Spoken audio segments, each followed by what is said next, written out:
ก่อน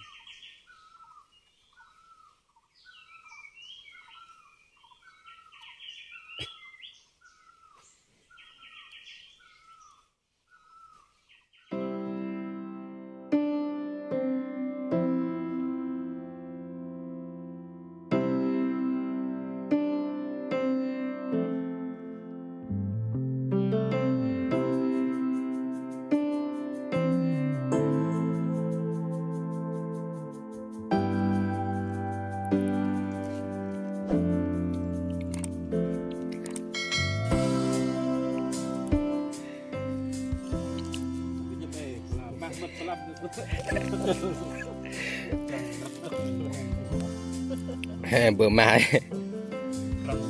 ให้น้องเด้อพี่น้องเอ้ยมาโลกป่าใส่กระแทบมื้อนี้บ่ได้หลายได้น้อยหนึงจักหน่อยถ่ายให้เบิ่งได้ลอยโตนี่แหละลอยไป5โตมาเด้อกินข้าวแบบสามัคคีเด้อโอ้อันนี้มันหยังพี่น้องเอ้ย จี้ ข้าวจีนะ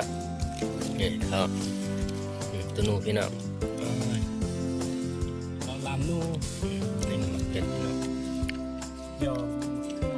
วขันตีเลย ให้เบิ่งตัวนูเด้อ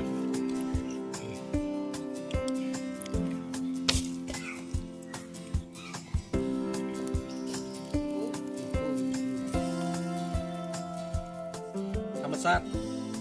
ไม่ใส่กระแตบ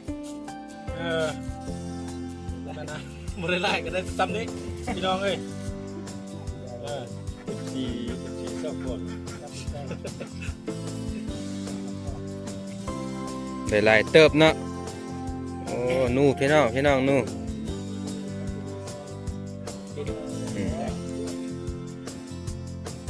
มื้อนี้ถ่ายเล็กๆน้อยๆมื้อหน้าแห่งได้หลายกว่านี้โอ้เป็นนูมันหยังนี่นะ